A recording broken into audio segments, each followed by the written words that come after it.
संगीता श्रीवास्तव है, तो उन्होंने एक बयान दिया कि अजान सुबह आती है उससे मेरी नींद खुल जाती है। उत्तर प्रदेश में अगर आप हिंदू हैं तो आप अपने को अच्छा हिंदू जब सिद्ध करेंगे जब आप मुसलमानों के खिलाफ कोई ना कोई बयान दें या हरकत करें। तो बंगाल का आदमी मछली खाता है, सबसे ज्यादा मछली खाता है, उसे पता है कि मछली सिर से सड़ती है। तो मछली सिर से सड़ती है का मतलब ये समझ लीजिए कि बीजेपी जो है सिर से सड़ गई है। भारतीय जनता पार्टी ने अपने को गंगा में बना लिया और गंगा में बनाने के बाद जो है एक तरह से डिटर्जेंट है, दाग कैसे भी हो, बीजेपी का डिटर्जेंट लाओ, मोदी साबुन से इस्तेमाल करोगे तो आपका साफ हो जाएगा। प्रधानमंत्री को खुद बताना पड़े कि मेरे लिए रैली में लोग आ रहे हैं, तो एक तरह से वो अपने को आश्वस्त करना चाहते हैं कि नहीं बेटा मोदी घबरा मत, तेरे लिए अभी भी लोग आ जाते हैं, चाहे भाड़े पे आए आ जाते हैं, तभी तू उनको भाषण दे। नमस्कार आदाब दोस्तों, हिंद वॉइस में आपका स्वागत है। मैं हुक्रा हूं, हमारे साथ है एडवोकेट रविंद्र कुमार जी। आपने संगीता श्रीवास्तव की वो बात तो सुनी होगी जो संगीता श्रीवास्तव इलाहाबाद यूनिवर्सिटी की वाइस चांसलर है कि मुझे अजान से दिक्कत होती है, मेरी नींद खराब हो जाती है और उसमें खलल पड़ता है। उन्होंने एसडीएम को एक पत्र लिखा और कहा कि आप इस पर कार्रवाई करें। उसके बाद मीडिया में इस चीज़ को लेकर हल्ला मच गया, तमाम तरह की डिबेट्स हुई। अब नई चीज़ें सामने आ रही है कि इस वीसी पर 2 करोड़ की रिश्वत का आरोप लग रहा है। एक वीडियो बड़ी तेजी से वायरल हो रही है। क्या इनकी पीछे की पूरी कहानी और उन्होंने ये क्यों कहा था, किस चीज़ से बचने के लिए कहा था, रविंद्र कुमार जी हमें पूरी बात बताएंगे। सर बताइए इनका किस्सा क्या है। ये थोड़े समय पहले आप समझिए कि जो संगीता श्रीवास्तव है वो अपने ही मेरिट पे जो है एक तरह से इलाहाबाद विश्वविद्यालय की कुलपति नहीं बनी है। अच्छा। उनके पति जो हैं वो बड़े हाई कोर्ट के, पहले इलाहाबाद हाई कोर्ट में ही जज थे। अच्छा। आज के दिन वो जो है गुजरात उच्च न्यायालय में चीफ जस्टिस हैं। गुजरात जो है मोदी जी की पूरी स्ट्रेटेजी में सबसे महत्वपूर्ण स्टेट है, क्योंकि वहां पर अडानी रहता है, वहीं पर अंबानी रहता है, वहीं के मोदी जी हैं, वहीं के अमित शाह हैं। तो एक बार मेरा किस्सा ये हुआ कि मेरे पास 2014 से पहले एक आदमी आया, बोला जी हमें आपको जो है किसी आदमी को बेल दिलवानी है, एंटीसिपेटरी बेल। अच्छा। और दूसरी बेल। तो मैं गुजरात गया अहमदाबाद, वहां मुझे पता चला कि 35 मामलों में जो अडानी है ये जो है बेल पर थे और इन पे मुकदमे चल रहे थे। और उस समय के जो चीफ जस्टिस थे वो एक्टिंग चीफ जस्टिस थे, उनको परमानेंट नहीं किया गया था, वो भी यूपी से गए हुए थे। अच्छा। लेकिन जो है अडानी चाह रहा था कि मनमोहन सिंह की सरकार है, हो सकता है कि मुझे जेल भेज दिया जाए तो मुझे जो है किसी से बेल मिले। तो एक तरह से जो आदमी कई मुकदमों में आप समझिए बेल पर छूटा हुआ है, ये बात लोगों को पता नहीं है, ये छुपी हुई है। लेकिन मैं आपको इसे बता रहा हूँ क्योंकि मैं उसमें वकील बनने वाला था और जब मुझे पता चला कि अडानी इस मामले में शामिल है तो फिर मैं दिल्ली वापस लौट आया। अच्छा। अब जो है गुजरात हाई कोर्ट का मुख्य न्यायाधीश इसीलिए महत्वपूर्ण है क्योंकि जितने भी मुकदमे अडानी के होंगे, अंबानी के होंगे, वो गुजरात हाई कोर्ट में ही दायर होंगे। और इसीलिए जो है गुजरात हाई कोर्ट में जो भी चीफ जस्टिस होगा वो एक महत्वपूर्ण आदमी अपने आप बन जाता है। और जब उनके पति वहाँ के चीफ जस्टिस बने तो उनकी पत्नी संगीता श्रीवास्तव को यहाँ पर जो है इलाहाबाद विश्वविद्यालय में कुलपति बना दिया गया। अब उन्होंने जो है बड़ा एक, जैसे कि उत्तर प्रदेश में अगर आप हिंदू हैं तो आप अपने को अच्छा हिंदू जब सिद्ध करेंगे जब आप मुसलमानों के खिलाफ कोई ना कोई बयान दें या हरकत करें। तो उन्होंने एक बयान दिया कि अजान सुबह आती है उससे मेरी नींद खुल जाती है। अब 2 सवाल आते हैं कि एक तो वाइस चांसलर को सुबह जल्दी उठना चाहिए, लेकिन हो सकता है चलो जी आप 11 बजे उठते हो, आपका जीवन शैली वैसी हो, लेकिन अजान से उन्होंने कहा जब मेरे को दिक्कत होती है तो एक तो मीडिया में बड़ी हाईलाइट हुई बात। और ये हुआ कि वहां पर अजान पर रोक लगा दी गई। अच्छा। इलाहाबाद में जब रोक लग गई तो एक तरह से संगीता श्रीवास्तव जो है टारगेट बन गई, सबकी निगाह में आ गई।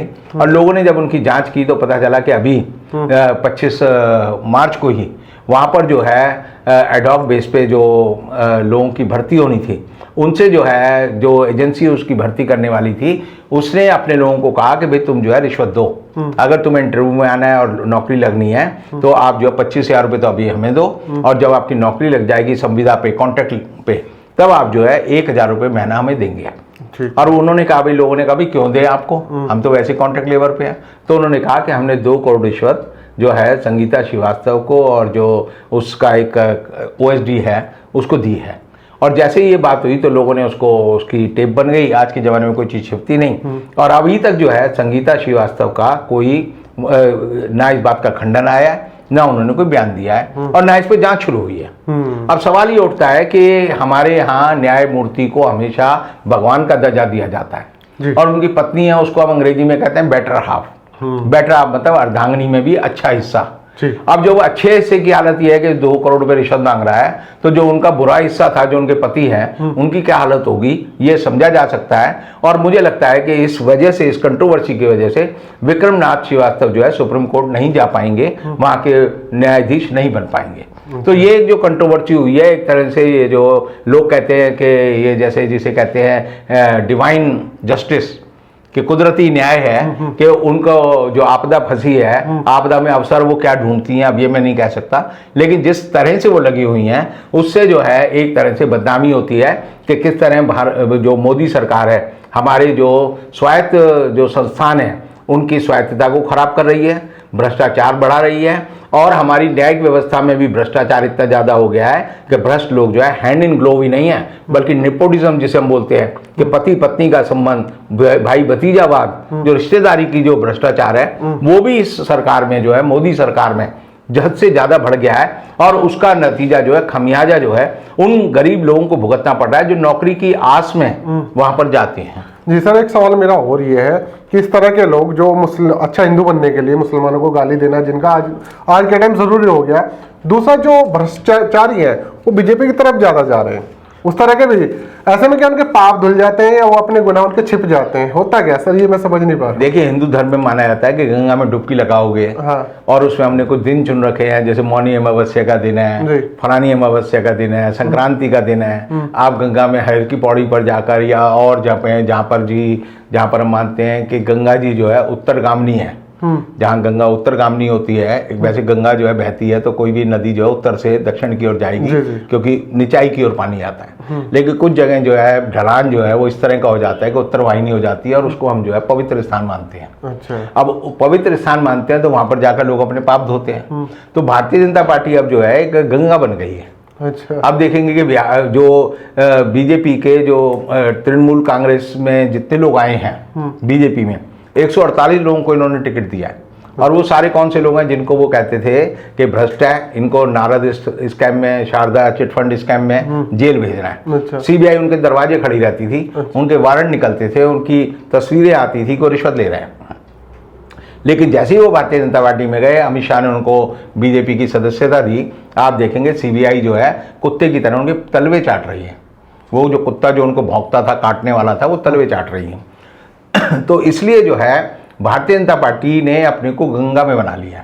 अब गंगा में बनाने के बाद जो है एक तरह से डिटर्जेंट है, दाग कैसे भी हो, बीजेपी का डिटर्जेंट लाओ, मोदी साबुन से इस्तेमाल करोगे तो आपका साफ हो जाएगा, अदरवाइज नहीं होगा। अब ऐसी हालत में यह है कि लोगों को लगता है कि जब गंगा में आप पाप धो रहे हैं तो गंगा भी तो पवित्र नहीं रही। आज के दिन सबसे प्रदूषित नदियों में कोई नदी है तो वो गंगा है। अब गंगा है तो बीजेपी ने उसे बनाया है, यानी वो कहते हैं कि हम जो है मोदी जी उस जो अभियान है गंगा को पवित्र करने का, उसके अध्यक्ष बने हुए हैं। नितिन गडकरी उसके मंत्री हैं, लेकिन सारा पैसा जो आता है 23,000, 25,000, 30,000 करोड़ रुपए, वो सारा हजम हो जाता है और गंगा पहले से ज़्यादा मैली हो जाती है। अब ऐसी हालत में आप देखेंगे कि बंगाल के लोगों को पता चल गया है कि सारे पापी जिनके खिलाफ लोगों को आप कर सकते थे कि शुभेंदु अधिकारी है जी, ये कट लेता है, मोदी जी कहते हैं टीएमसी का मतलब है गिव माई टेक।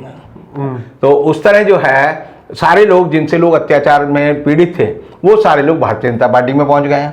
148 लोगों को बीजेपी ने, उन्हीं भ्रष्ट लोगों को टिकट दे दिया है। तो ऐसी हालत में लोगों के सामने अब साफ हो गया है कि टीएमसी जो है पवित्र हो गई है। टीएमसी में जो उसके गंदे एलिमेंट थे वो बाहर निकल गए हैं। टीएमसी ने जैसे सांप अपनी केचुल जो है छोड़ लेता है तो वो उसके बाद उसकी नई खाल आ जाती है।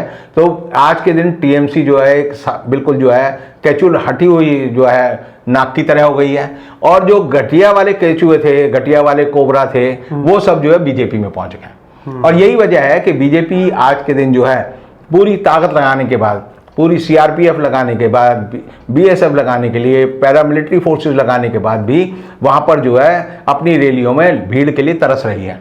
अभी मोदी जी जो है बांकुरा गए, तो बांकुरा में मोदी जी ने खुद शूट किया। अच्छा। मोदी जी ने हेलीकॉप्टर से बैठ के शूट किया कि बांकुरा की रैली में इतने लोग नजर आ रहे हैं नीचे। अच्छा। यानी कि इसका मतलब यह है कि मोदी जी को ये लगता है कि लोग अब मेरे नाम पे नहीं आते, जबरदस्ती बुलाते हैं तब भी नहीं आते और भाग जाते हैं। और ऐसी हालत में अगर प्रधानमंत्री को खुद बताना पड़े कि मेरे लिए रैली में लोग आ रहे हैं, तो एक तरह से वो अपने को आश्वस्त करना चाहते हैं कि नहीं बेटा मोदी घबरा मत, तेरे लिए अभी भी लोग आ जाते हैं, चाहे भाड़े पे आए आ जाते हैं, तभी तू उनको भाषण दे। और इसीलिए अभी आपने देखा होगा कि मिथुन चक्रवर्ती ने एक रोड शो निकाला, उसमें 36 लोग थे। सोनेवाल ने जो मीटिंग की कल असम में, उसमें 300 साढ़े 300 लोग थे।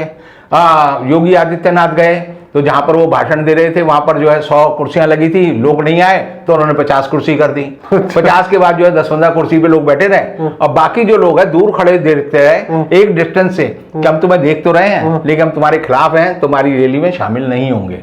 तो भारतीय जनता पार्टी जो गंगा है, अब ये समझ लीजिए कि गंगा जो है उसकी हालत वही है जो हुबली में गंगा की हालत होती है, वो बड़ी गंदी हो जाती है, छिछली हो जाती है, बेकार हो जाती है। और इसीलिए जो है जनता को ये पता चल गया है कि भारतीय जनता पार्टी की जो नीतियां हैं, सिद्धांत हैं, आस्था है, वो बड़े खराब है। अब एक बात और बताना चाहूंगा कि बंगाल में कहावत है कि मछली जो है सिर से ही सड़ती है। अच्छा, मरी हुई मछली होती है, जब मर जाती है तो पहले उसका दिमाग सड़ता है, दिमाग सड़ने के बाद धीरे धीरे उसकी सड़ान जो है, गलन जो है, वो पूरे हिस्से में जाती है। तो बंगाल का आदमी मछली खाता है, सबसे ज्यादा मछली खाता है। उसे पता है कि मछली सिर से सड़ती है, तो मछली सिर से सड़ती है का मतलब ये समझ लीजिए कि बीजेपी जो है सिर से सड़ गई है। इसके सिर पे जो लोग बैठे हैं बीजेपी के, चाहे वो 2 नेता हो 3 नेता हो, उनमें नड्डा जी को भी शामिल कर लेना चाहिए।